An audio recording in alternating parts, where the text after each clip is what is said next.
Hello, Soundies. Welcome to our Sound for Video session. It's good to be back. It's good to have you here and hope you're all doing really, really well.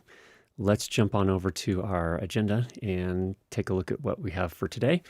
So a couple things. One, first of all, parallel compression or upward compression, using parallel compression to achieve upward compression. That doesn't make a lot of sense from when you first think, but I'll explain it and it'll make a lot more sense in just a little bit. This is a workshop, of course, which goes along with our courses over at school.learnlightandsound.com. And in addition to talking about parallel compression today, why you would ever want to use it, how you do it, we'll also do a little bit more ear training, talk a little bit about comb filtering. I think it's really important that everyone understands and can identify by ear comb filtering, what it sounds like, and how to solve those types of problems. And then we do have one question that was submitted. I'm not sure if it was a serious question, but we'll answer it anyway. Okay, cool. Let's go ahead and get started. Parallel compression, upward compression. So I've been reading a book by Bob Katz. It's called Mastering Audio: The Science and the Art.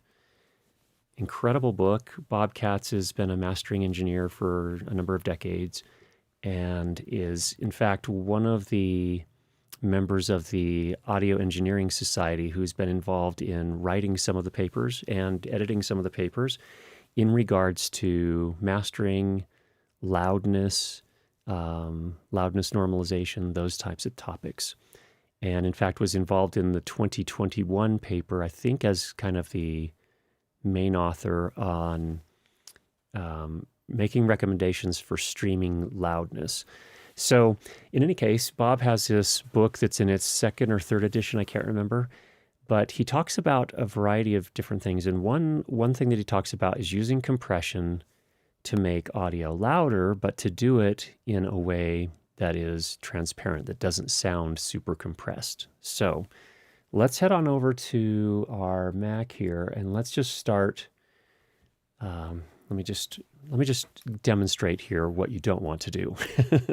First of all, in terms of if you apply compression too hard, of course, it starts to sound compressed. And here, and by this I mean the traditional approach to compression, which is setting a threshold that'll capture the transients, the peaks that are sticking up, bringing those down, and then that gives you enough headroom to boost the overall levels. So let me just demonstrate here. I'll come over to this recording. This was made on the Deity Theos, and this is what it sounds like out of the recorder. Okay, here we are recording on the Deity Theos transmitter, and I am using the W-Lav Pro, the included lavalier microphone. This is not the most amazing of treated spaces, but not too far from real world. And okay, so you get the idea. That's what it sounds like straight out of the recorder. Now, we notice a few things here. Right now, in terms of overall loudness, we're at about minus 26 LUFS, loudness units, full scale. And normally when you're finishing audio for a podcast or for a video on YouTube, or maybe it's going to a streaming service, whatever the case may be, typically we're going to target a loudness that's louder than minus 26, generally closer to minus 16 or somewhere around there. Now, the problem is I could just boost the levels here. So I could pull out my little gain tool here and just say, you know what, add 3 dB at a time. Every time I press the apply button, add 3 dB. Oh, we're already getting close to 0 dB, and we're only at minus 23. So I have a problem here. So I'm going to undo that. So that's kind of the practical issue. Of course, we all, I think, understand that. So the general approach is, oh, well, let's get out our compressor and let's go ahead and set our threshold somewhere. You know, if I want to achieve, this is a mono file, so if I want to achieve minus 19, for example, I need some headroom here. I need 7 dB of headroom, plus I need another dB and a half just so that I have a little bit of extra space so that when I export and encode the audio into a lossy format, it doesn't clip. So I need, what did I say, 8.5 dB of headroom. So that means I need to do a fair bit of compression here. I probably want to set my threshold on my compressor maybe to -12 or something like that. Let's just try that and see what we get here. I'm going to go ahead and run it, and let's see what it sounds like. Okay, here we are recording on the Deity Theos transmitter, and I am using the W-Lav Pro, the included lavalier microphone. This is not the most amazing of treated spaces, but not too far from real world in some ways. We have a little bit of a whining encoder sitting behind us. This is what we can expect. So we're going to use our finely tuned ears, which we have tuned over the years by doing ear training from time to time. And this will help us to figure out how to make this to sound its best. Okay, let's go ahead and apply that, see where that gets us. Oh, that got us the headroom. It does sound a bit compressed, though. Did you notice if we listen to that again? Okay, here we are recording on the Deity Theos transmitter, and I am using the W-Lav Pro, the included lavalier microphone. This is not the most amazing of treated spaces, but not too far from real world in some ways. We have a little bit of a whining encoder sitting behind us. Now, we could do that. We could do that. I mean, it's not the best recording from the start. We'd need to do some EQ to sweeten it and things like that, but that would work. That's one way to do it, but there's another way to do it, and that is using parallel compression. Now, you'll notice here on this loudness control module here in RX, it has what is called LRA. LRA stands for loudness range. Now, most people, when they first do that, and they're like, oh, that's dynamic range. It's not exactly the same as dynamic range. Dynamic range would actually be a measure of the largest amplitude sample in your audio versus the lowest amplitude sample in your audio. Technically would be one way to measure dynamic range. Loudness range, on the other hand, takes into account the loudness unit's full-scale measurement system. So the loudness unit's K-weighted relative to full-scale measurement system. So what that means is that instead of measuring the largest amplitude sample and the lowest amplitude sample, it's actually measuring the difference between the loudness unit's full-scale measures. And I don't, there's some math and science in there, and I don't know all the details, but that's a distinction. So loudness range in this case is about 8. Normally, we'd be looking for that once the audio is finished and has been loudness normalized to somewhere around -16. We would normally expect that to drop to be probably closer to 5 or 6, maybe even into the 4 range. So if I redo that compression, you'll notice, hey, yeah, that put our loudness range to 5. So you can see that's what's happening here. We're essentially compressing the dynamic range, or the loudness range in this case, so that we have enough room to boost the overall levels.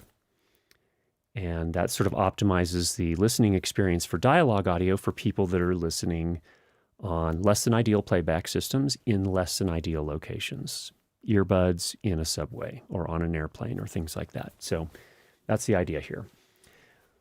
We've talked about this a lot, so I know this is review for some of you.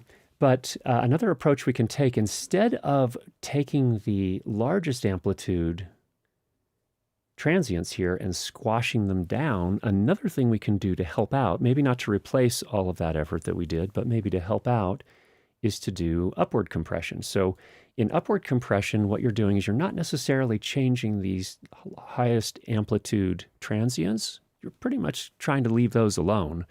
But what you're trying to do instead is bring this lower level material, the lower level audio, and bring that up. So that'll have the same effect of reducing the loudness range, but instead of taking these highest amplitude ones and squashing them down, you're going to bring the lower amplitude ones and bring them up. That's upward compression. And the way you achieve that is with this technique called parallel compression. So let me just pull out a compressor plugin again. And the idea with parallel compression is that we're going to keep our original audio as it is, but what we're going to add to it is we're going to take essentially a copy of our original audio and highly, highly compress it. Really pull those transient peaks way, way down, and then we're going to add that to the original audio. So it sums, so it's added to the original audio. And that'll have the effect of taking the low level, the quieter material, and boosting it up. Okay, and let me just demonstrate one other thing here really quickly. So here I have the same audio clip that we're going to be working on. Actually, this is a different audio clip. In any case, this is a different audio clip. I have the same exact audio clip on 2 different tracks here. It's from one of our previous YouTube videos. And let me just demonstrate what happens. If I mute one of them and play it back, here we go. All right, we're taking you behind the scenes, getting set up for one of our live streams here. And I wanted to show you how to set up ducking on the Mackie DLZ Creator and DLZ Creator XS, the smaller version. What is ducking? Ducking is when you are playing music like this. What it will do is it'll automatically fade the music behind you when you're talking. Okay, did you notice there, as I muted and unmuted the second track, the overall audio got louder, okay? Not terribly surprising. It kind of makes sense, right? You unmute the second track, which is an exact copy of the first track. It's additive, and it's essentially adding another 3 dB to the overall audio levels. So that's the idea with this parallel compression here is I'm going to take essentially a copy of this original audio. I am going to highly compress it, so I'm going to really squash those transients, and then I'm going to add that back to the original audio, and that'll have the effect of boosting the overall levels, but without boosting the transients themselves. So these things that are these transients that are already approaching 0 dB shouldn't get a whole lot taller. They should be pretty much the same as they are today, but the quieter stuff will be louder, and that'll have the effect again of reducing this loudness range without boosting all of the samples. So let's try it and see what it looks like. Now, there are a couple of things that are important for this to work. This is where plugins actually matter, where the plugin that you use can make a difference, or the digital audio workstation that you use can make a difference.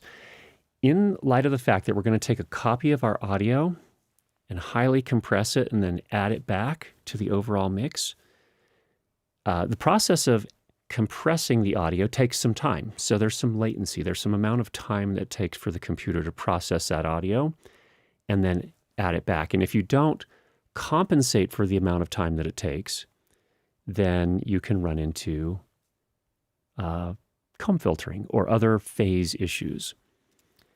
And so what we have to make sure is that either our plugin and or our digital audio workstation does what's called plugin delay compensation. So we know that, for example, when we run a plugin that's doing some sort of processing like a compressor, it takes some number of milliseconds for it to do that, depending on the settings that you're using and so on and so forth.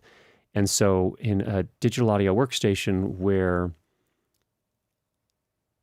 it has this feature, plugin delay compensation, the plugin has to tell the digital audio workstation, hey, with my current settings, I'm going to need another 3 milliseconds. So delay everything else by 3 milliseconds so that everything will still be in sync with each other and we won't run into comb filtering.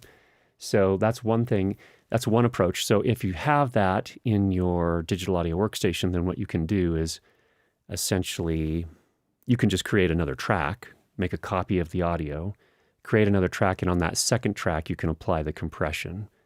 And then because the digital audio workstation applies plug-in delay compensation, everything should be fine.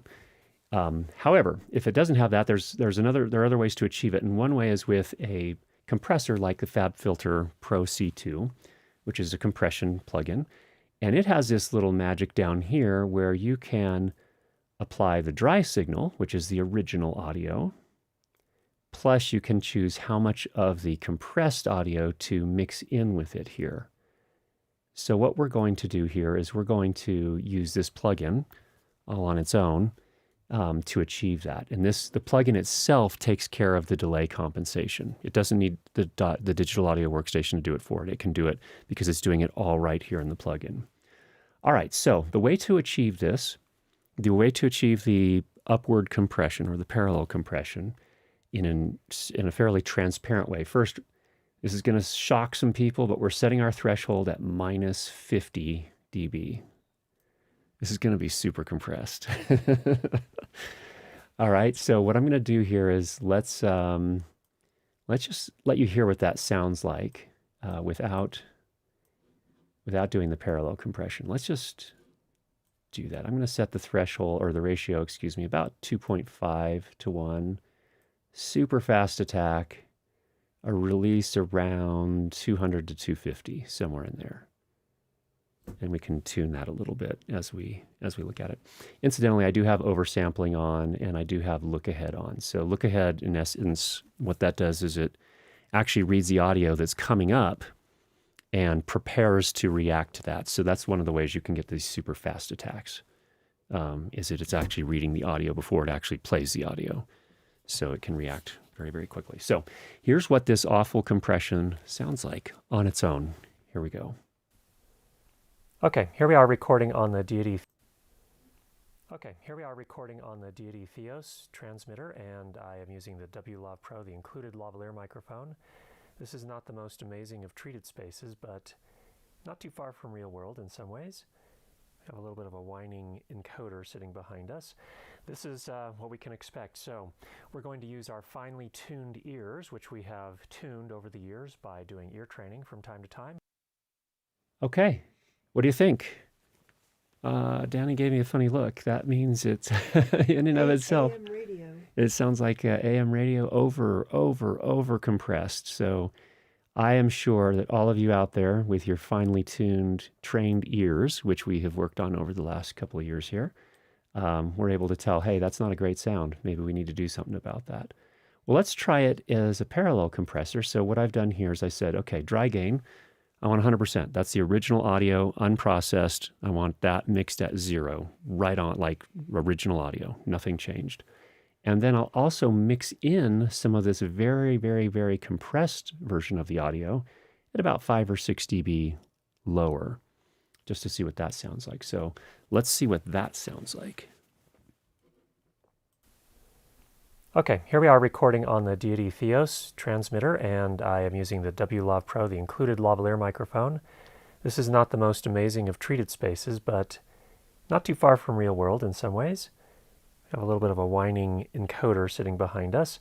This is what we can expect. So we're going to use our finely tuned ears, which we have tuned over the years by doing ear training from time to time. And this will help us to figure out how to make this to sound its best. Let's see what we get. Okay, so let's go ahead and apply that. We're going to click on this render button right here. And let's head on back. It did a little bit. So here's before. And look at the waveform, and here's after. So it boosted it just a little bit. Again, before, after. It did raise these just a tiny bit, but you can see we actually gained a loudness unit, full scale. That's helpful. The loudness range dropped just a tiny, tiny bit.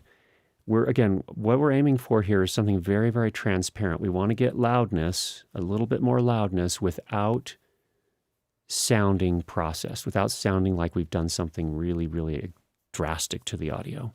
So that's one way to do it. Now, you can get more aggressive with those settings. I can mix in a little bit more, or I could do multiple passes. We could do that again here, for example, and just let's listen to it again and see what happens on round 2. Okay, here we are recording on the Deity Theos transmitter, and I am using the WLAV Pro, the included lavalier microphone. This is not the most amazing of treated spaces, but still sounding pretty transparent. If I apply it again, we've gained just a little bit more. So that's one thing you can do. You could do multiple passes there if you chose to, but that's an idea of how to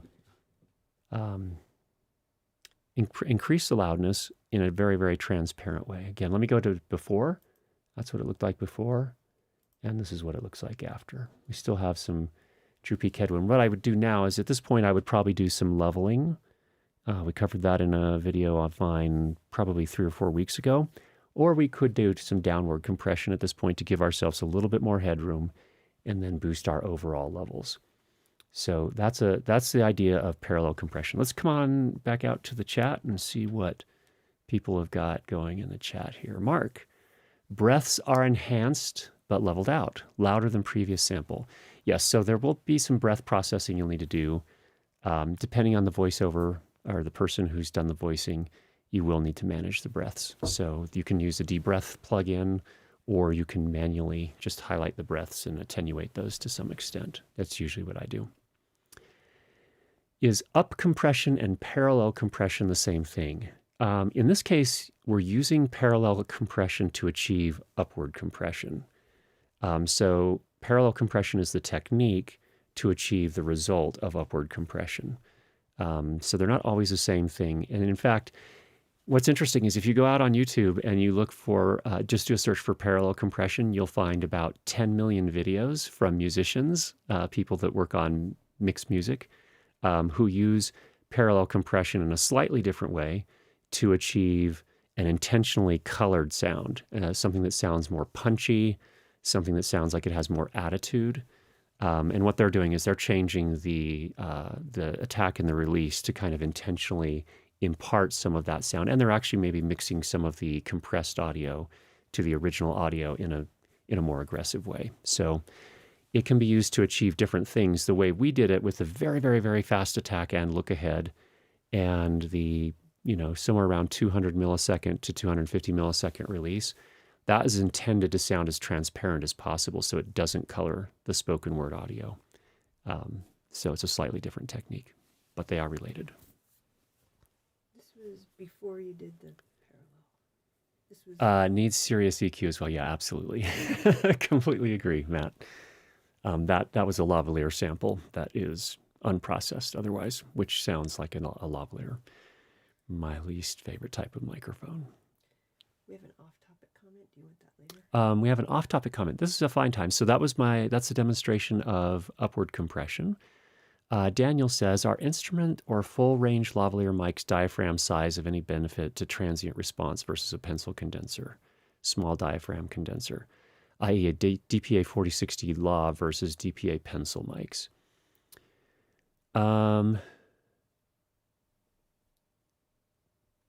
I don't think so. In fact, I don't know. I'm not a microphone designer, but here's my impression, Daniel, is that lavalier microphones are difficult to make, to design really, really well. And that's why the quality lavalier microphones cost a little bit more money. They're doing a lot of engineering to achieve a fairly transparent sound. And there's also the challenge of the fact that lavalier microphones are often worn. And so there's always this, there's the resonance of the chest, which is often where it's worn. Plus there's the reflected sound. So there's just a lot of challenges with lavalier microphones, and they have to miniaturize the capsule so much. I don't know that the transient response is necessarily better. I think what you'll find is that most engineers settle on small diaphragm condensers when they're recording instruments because they feel they can get the best transient response and overall response that way. That's just my musings. I don't take it for anything more than a guess. Mark, is this parallel process unique to the FabFilter tool? There are other compressors that will do it. So no, it's not only FabFilter, but I've just found that I really like the implementation of the FabFilter tools, both the compressor. They have a new equalizer called Pro Q4, which is just top-notch, amazing. In fact, we're going to use that in some of our ear training a little bit later on. But there are others. What you're looking for is a wet-dry mix. If it has a wet and a dry knob or fader, then it's probably capable of doing this. So, for example, I think the Reacomp, if you're using Reaper, for example, I think the built-in compressor there has that capability. All right. Good. Well, let's go. We had one question that was submitted ahead of time. I don't know if it's a joke or somebody was especially frustrated, but we'll take a look here really quickly from Peter. This week, I had another of those phone calls with terrible sounding hold music. Is it even possible to make hold music sound good? And I don't know how serious you are about this, or if you were just maybe feeling a little frustrated, Peter, but I think it is technically possible for hold music to sound good. Now, you might say, well, Curtis, phone calls, these are constrained bandwidth of audio that they send over phones, and so it's extremely compressed. It's bandwidth-wise, it's compressed, and it never sounds good. It sounds very nasally, like you do, Curtis, right now, because I'm still recovering from this thing. But what's interesting is that our ears actually adapt, and that if it's quality music, that's been mixed in a quality way, even over those constrained telephone connections, then the hold music can sound good. Now, of course, you have to account for another thing too. We all have different taste in music. So I think what happens at a lot of the call centers is that the people that implement the integrated voice response systems, which is what they're called, they just put whatever little crummy music clip they can find and just stuff it in there. So, oh, there you go. Apple. Matt says Apple on hold music is pretty good. I would expect them to have pretty good hold music. They seem to really care about the public perception. So, yeah, it's possible. This is short version, Peter. Okay, cool. Let's check in. Anything else in the chat we need to check in before we go to your training? Danny's going to do a quick scour here, see where we're at. The Reacomp plugins will not get an update to VST3. What a loss for future engineers. That is too bad, yeah. The Reaper is amazing in some ways, and it's a little quirky in other ways. Oh, well, here you go. Oh, Apple lets you pick the kind of music that you listen to. That's pretty sweet. So they also account for taste in music. So if you prefer a different type of music, they'll let you have that choice. All right. Now our next topic here. Do you know what comb filtering sounds like? Do you know what comb filtering is? Let's go out to the main camera here for just a minute. Let me explain here. So, comb filtering is that when you have multiple microphones, you're getting audio into both of those microphones. And what happens is, just like we showed before, you'll remember when we were over here in DaVinci Resolve, remember when I was muting that I had two copies of the exact same audio on two different tracks? I was muting one of them and unmuting it. And when I unmuted it, it got louder. And that's basically constructive interference, or it's adding overall loudness by including an additional waveform that's getting summed into the mix. So it's the exact same thing, doesn't sound any different. It just makes it overall louder once you unmute the second audio. Now, if you take that same audio and you offset one of the tracks by a little bit, then what happens is that when audio track one's waveform is up, and perhaps the waveform of audio track two, which is the exact same audio, it's just been shifted a little bit, it might actually be down at the same time. And so those are going to interact with each other. The one that's down is going to subtract from the one that's up. And so you get this interference, and that's called comb filtering. Let me give you an example of that. And let me give you, first of all, perfect destructive interference. Let's start there. So let's switch over to the Mac. Again, I have these two separate tracks, same exact audio clip on both of them. And what we'll do is we'll take this second one, and I'm going to invert the polarity. So all I'm doing is I'm not touching the audio otherwise. I'm not doing anything else to it. I'm just inverting its polarity. So that is to say, when the sample is positive, it's at the very top. It's now going to be at the very bottom. Okay? So what we would expect to happen here is if these two audio clips are perfectly aligned and one has its polarity inverted, we should hear nothing. We should hear nothing at all. It should be perfect destructive interference. Let's see what we get. I'm going to toggle the polarity on and off. So right now it's inverted.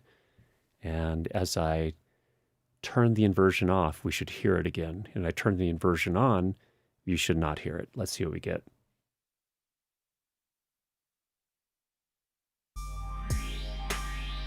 It'll fade the music back up. So that is what ducking does.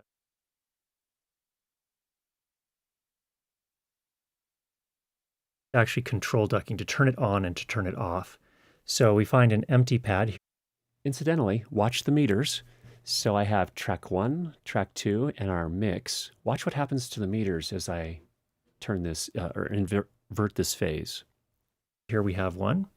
And when I come in here, I can go ahead and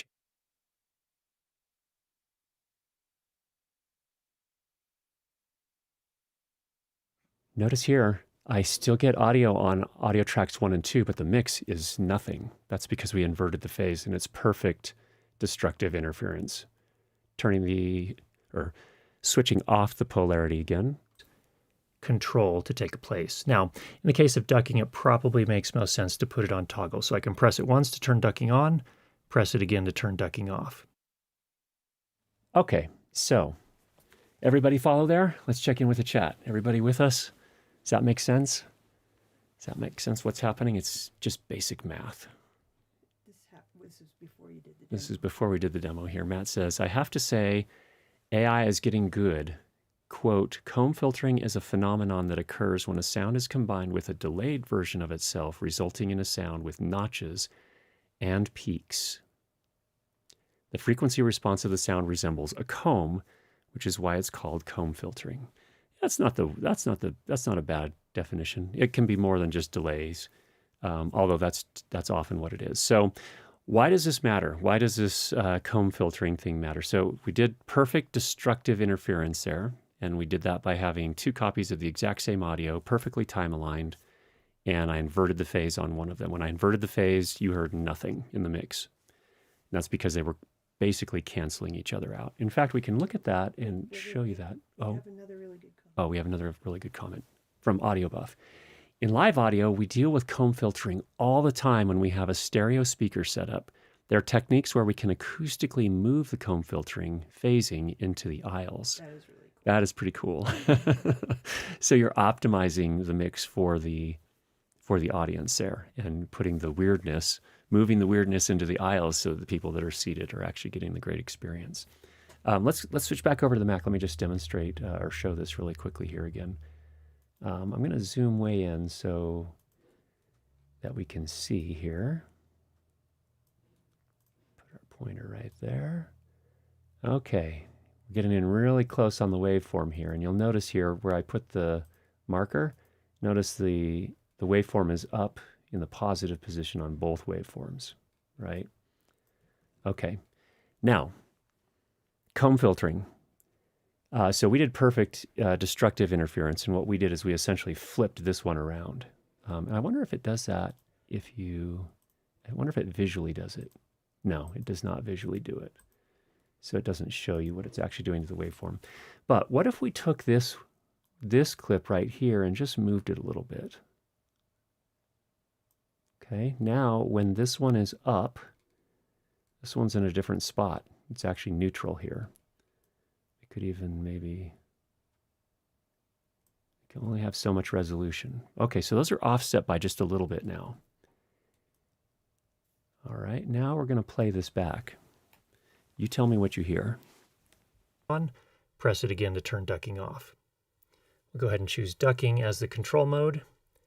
And then finally, you can go ahead and give it a name here. We'll just call it duck, just so that when we're kind of scrolling through our pads, we know what that one does. Come back out and come to our main screen. Okay, now, again, I muted the second one so that we're not hearing the second one. This is what it sounds like without, and I'll switch back and forth with the second one muted and unmuted. Here we go. If I play some music, I can fade this up. Notice it's not ducking right now, so as I talk, it's not doing anything. But if I turn the ducking on, okay, now that the ducking's on, you'll notice that the music fades behind me when I talk. Again, I have to be on channel 1. It's only responding to whoever's talking on. Okay. If you haven't before, you have now officially heard comb filtering. Congratulations, everybody. Let's go back out to the main camera here. That's one example of comb filtering, and sounds like you're speaking into a tube. Yes, that's one effect you can get. It can actually sound even worse than that. Let me give you another example here. Let's go back over to the Mac while we're here and zoom back in. On channel 1. Whoops.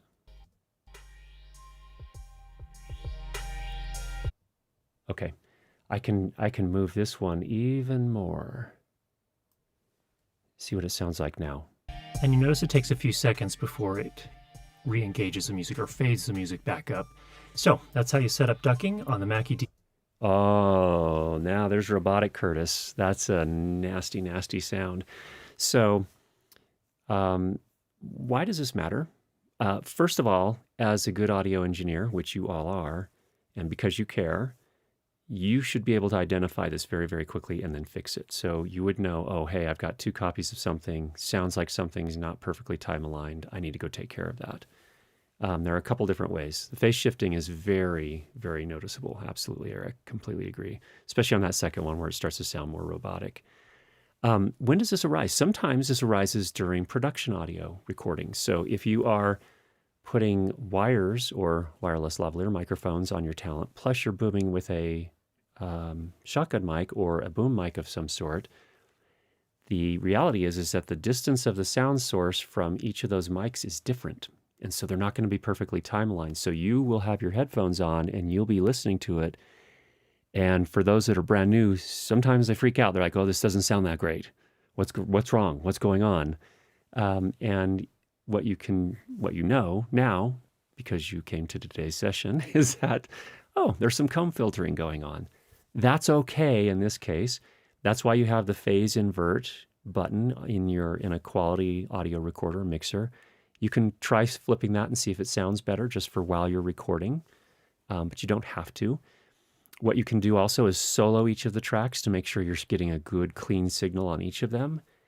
You can choose what it is you monitor in your headphones. Maybe you just want the boom mic. Maybe you just want the lavs. I don't know. It depends on, or maybe you want the boom in one ear and the lavs in another, and maybe you just want to slide the lav ear cup off and then maybe just put it back on every once in a while just to make sure everything's good and we haven't dropped out and so on and so forth. There are lots of techniques that production sound mixers use, but this is going to be very common while you're recording, hearing things that are just a little bit off when you're using multiple mics. So don't freak out. It's okay. Now you know what to do. Mark says, quote, to slide audio between frames in Fairlight within DaVinci Resolve, simply select the audio clip you want to adjust, then use the keyboard Option plus right arrow. Oh, awesome. Good to know the shortcuts. Or Alt right arrow, Windows, to nudge the audio forward frame by frame, or Option Alt left arrow to move it backwards. So that'll be a full frame. So that will be, depending on what frame rate it's at, it'll be shifting it by some number of tens of samples probably. But thanks very much for the keyboard shortcut. That's super helpful, Mark. All right. Anything else in the chat we need to take care of before we move on? Okay, I'm going to get another sip of water here. This is the longest I've talked for a while, so give me just a second here.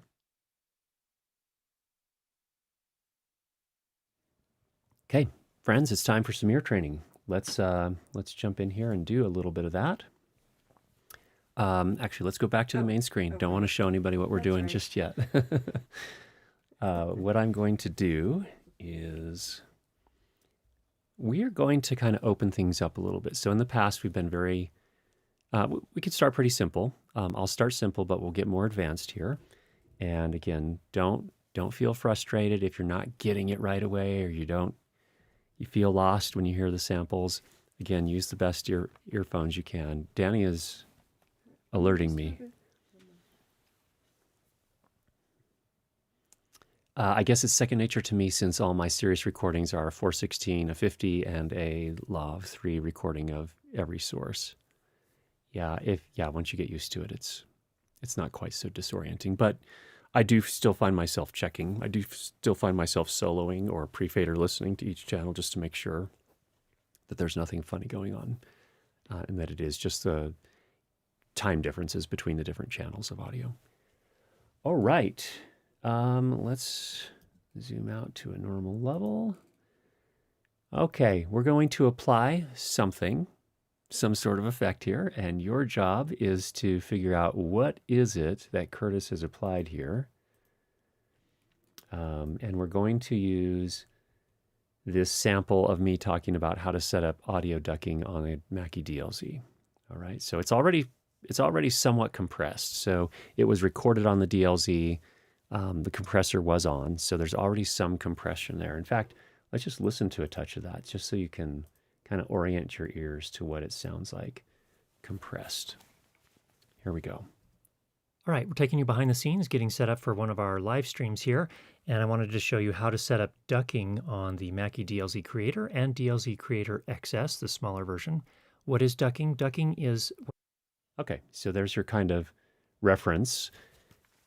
Again, already somewhat compressed. Let me just pull up my processor here. Not going to tell you what just yet. Let's...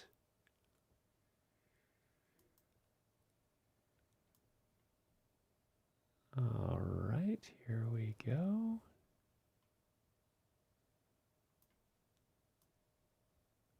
Okay, so the way this will work is that I'll toggle it on and off. When my finger is up like this, that means it is on. When my hand is like this, that means it is turned off.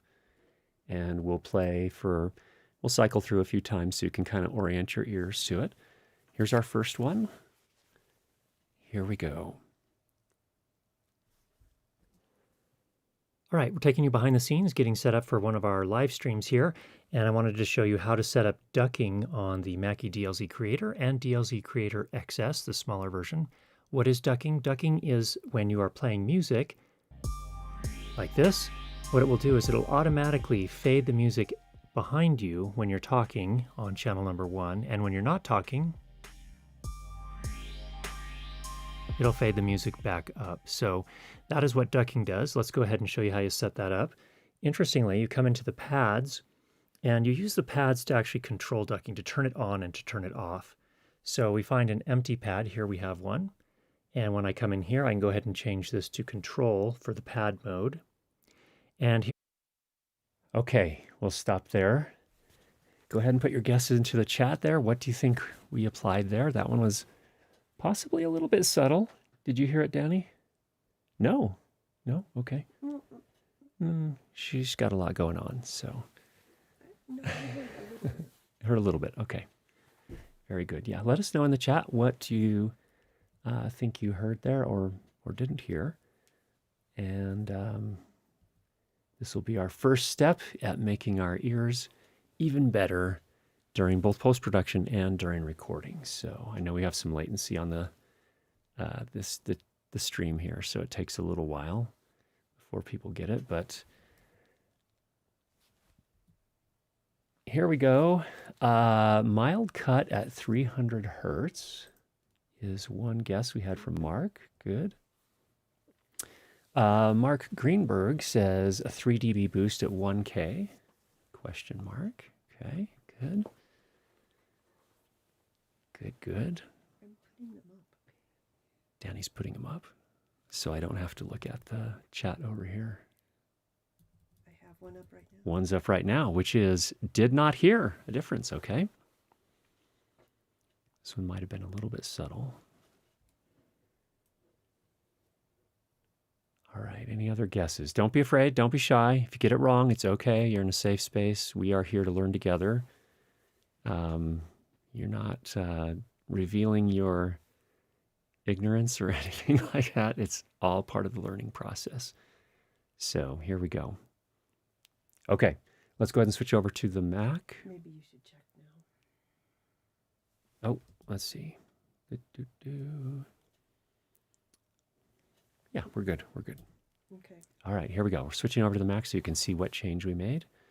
We did a boost at 348 hertz, so 350 hertz roughly. A boost of about 3.5 dB, and it was a fairly wide one. So that could be part of it there. But that is what we did in this last one. So this was a good one to know because a lot of times, in fact, I was just helping someone with this the other day. My friend Photo Joseph, who has a YouTube channel, and he talks a lot about streaming gear, live streaming gear. He's really good at live streaming. But he set up a new studio in his new home in Eastern Europe, or actually, I don't know if it's at his home. It's a new studio. He moved to Eastern Europe, and he got a new studio set up. But he was having some audio issues, and it sounded really boxy. And what I found is that by applying some EQ in this range, around between 300 and 350, we were able to manage that resonance quite a bit by doing an EQ cut there. So if you start to sound or hear something that sounds really boxy, in fact, let me just do this. Let me just really exaggerate it here for you. So let's play it back some more. Here in the pad mode, I can choose the pad behavior, either toggle or hold, Toggle is the setting where if I press it once, it'll turn that control on. If I press it again, it turns the control off. If on the other hand I chose hold, I would have to hold it on the entire time I want this control to take place. Now, in the case of ducking, it probably makes most sense to put it on toggle. So I can press it once to turn ducking on. See how it sounds sort of boxy? That's a really common for small rooms in particular. Low ceilings, you'll often get some boxy kind of sound there, and sometimes applying an EQ cut in this range can really, really clear things up a little bit in a nice way. But this was before you showed. Robert says I heard a bit more presence. Yeah, so it'll be it. I would say probably rather than use the word presence, I would probably say it definitely sounded more in your face because there was that resonance there at 350 hertz. Ah, heard the boost, just offset the frequency a bit. Yep, exactly. And Mark, you were definitely, those things happen. Once you start getting up into 1 kilohertz, it'll start to sound more harsh than boxy. So there's kind of obviously these adjectives are somewhat loosey-goosey, but once you start getting up into 1 and 2 kilohertz, it'll start to sound more harsh. Once you're down a little bit lower in the 300 range, 350 range, it sounds a bit more boxy. So that's a good one to know. So keep that in mind. If you have a recording and it sounds stuffy or boxy, that can be one. Now, what's interesting too is that I found, some of those voiceover booths. A lot of times with voiceover that's recorded in those, I find you have to do some EQ in this 300, 350 range because they're basically little boxes that the people get into and start doing their voiceover recordings. And so even with all of the acoustic treatment materials in there, it can still have that boxy sound, especially in the lower frequencies. So I guess I had it reversed. Yeah, I think when I was on, I think you were assuming off and back and forth. You're actually very close, so your ears are telling you the right thing. You just had the signals inverted. So make sure you check your polarity invert switch and make sure it's correct there. Good job, everybody. Thanks for participating in that. Let's do some more. Let's do another one here. All right. You're not showing the screen, correct? Correct. Okay. But somebody said thanks for the adjectives. Thanks for the adjectives. You got it. That's what we are here to do, is to learn together how to do this. So that's what we do. All right. I'm just setting the next one up here. Here's one. Here's one. Great point on the VO booth. We think we're in ideal environments, but they're really just isolated environments. Yes. Also, what I find too, if you find yourself in this situation, your thinking will change over time as you do more, especially post audio, is that you will start to fret a little bit less about room tone. I think when people are first getting started, they want something that sounds like it was recorded in an anechoic chamber, like there's no background noise whatsoever. And what happens over time is that you start to embrace the reality that there is room tone. Every room has a tone, and that's okay. You just don't want it to be distracting. So if you haven't experienced that already, you will experience that mind shift at some point. Mark has his mental polarity inverted now. Very good, Mark. Changed. I know, but inverted is good. Good. Okay. All right, we're ready for our next one. So go ahead and put those best headphones that you've got available to you on, and let's have a listen. Again, this means on, this means off. Here we go.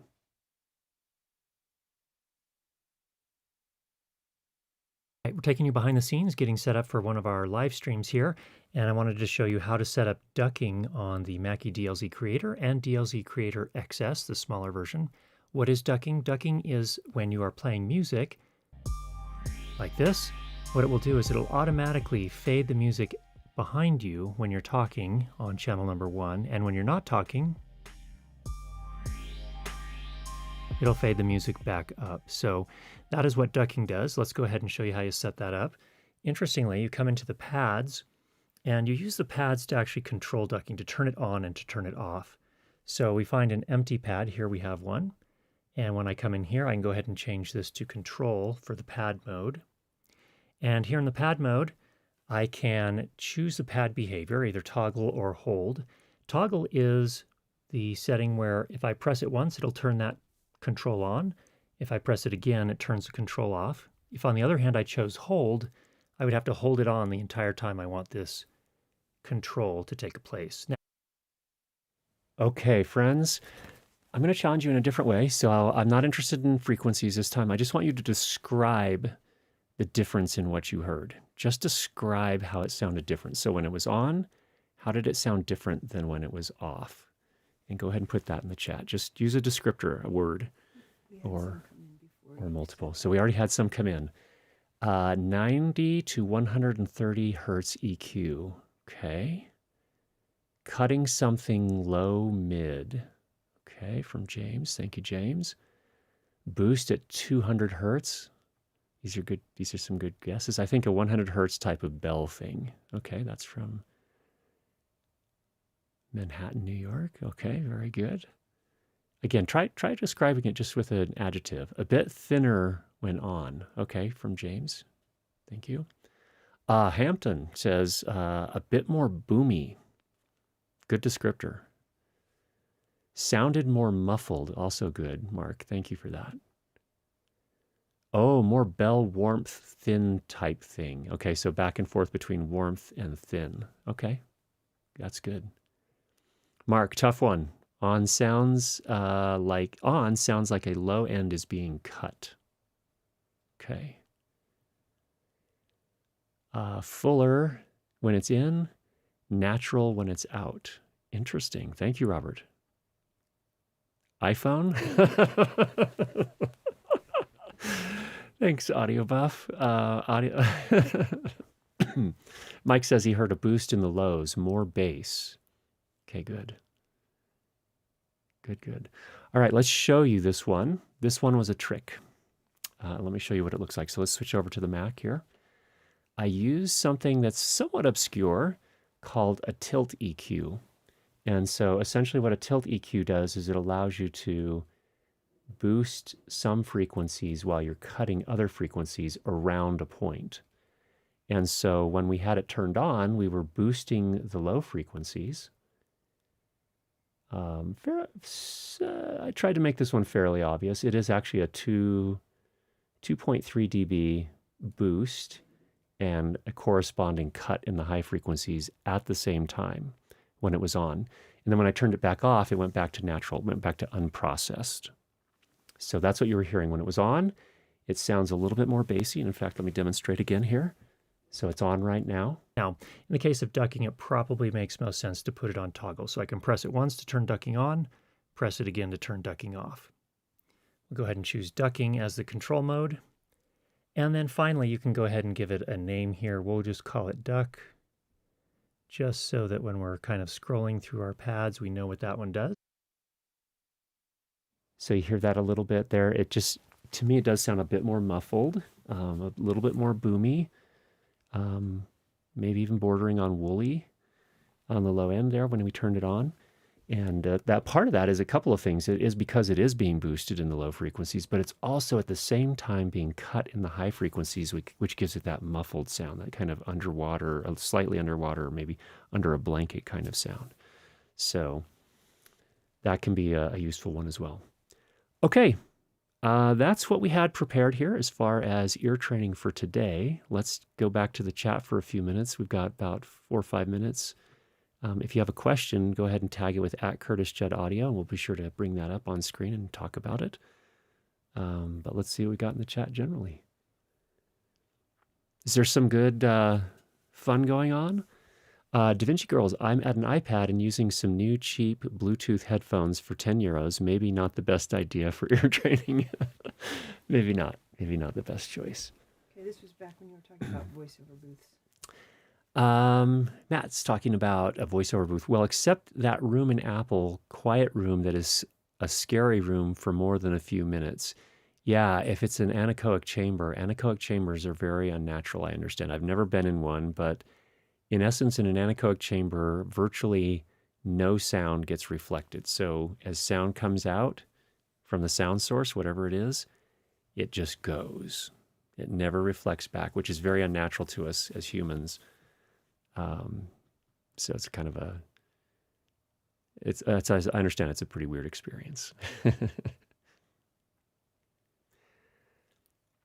Audio buff. I'm driving, listening on iPhone. That was my best guess, and the missus is typing for me. Oh, very sweet. Yeah, no, you're doing fine there, audio buff. I imagine you had a good service that you mixed today. Um, Thanks for participating, even while you're on your phone in the car. I must have inverted 360 degrees. Yep, could be. Check your inversion. 360 degrees. Wow, that's impressive, Mark.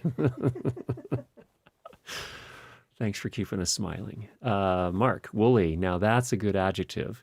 Woolly, you want to hear woolly. Here's some woolly for you. I can really boost it. Here we go. Come back out and come to our main screen. Okay, now, again, if I play some music. There's woolly for you. And what happens too a lot of times is when people are first getting started, they learn about EQ and they're like, I want my audio to sound like a studio. So they boost the bass and it sounds like that. Yeah, that's a wonderful thing about doing this ear training sometimes is that even if you're struggling, you're like, I can't quite pick out what's going on. Even if you can just start to describe it with adjectives, that'll get you closer. And you'll also start to develop some taste. At some point, you'll be like, oh, that's too much bass, need to dial it back. It's getting to the point where it's hard to understand what's happening, especially if you're listening for an extended period of time. So there you go. There's some exciting wooliness for you. All right. Here we go. Thomas asks, is the advice for mid-side stereo compression similar to the guidelines for mono? There are a lot more considerations when you're talking about compressing stereo audio. You can link the detection algorithm so that the threshold applies to either channel. And that will achieve something different than if you unlink and compress the two different, the mid and the sides separately from each other. So you'll want to do some experimenting there to get the effect that you want. But there are differences, so keep that in mind. I don't think there's the thing is with mono dialogue, it's a lot more straightforward, obviously, but I would, if you haven't looked at Bob Katz's book, I would highly recommend you take a look at that. He does talk about mid-side compression. It's a big topic. Oh my, from Lloyd, woolly is frustrating indeed. Some people think, "Ooh, it sounds like a studio. It's neat," but no, we've fortunately, you've all developed your taste to the point where you recognize that is frustrating. Indeed. It's good to hear from you, Lloyd, too. Hope you're doing well. Tyler, I think you mean Stallman, did a video on it. I've been in the room at Apple, and it's scary. Yeah, that's probably an anechoic chamber there. Thomas, thanks. You got it, Thomas. Thanks for the question. It's a very good question. All right, friends. Oh, we have one more here. Udo says, for voiceover recordings, I like medium-sized rooms, 50% treated with the mic relatively close to the voice talent to get a nice direct room sound ratio. Do you have a similar experience? Absolutely, Udo.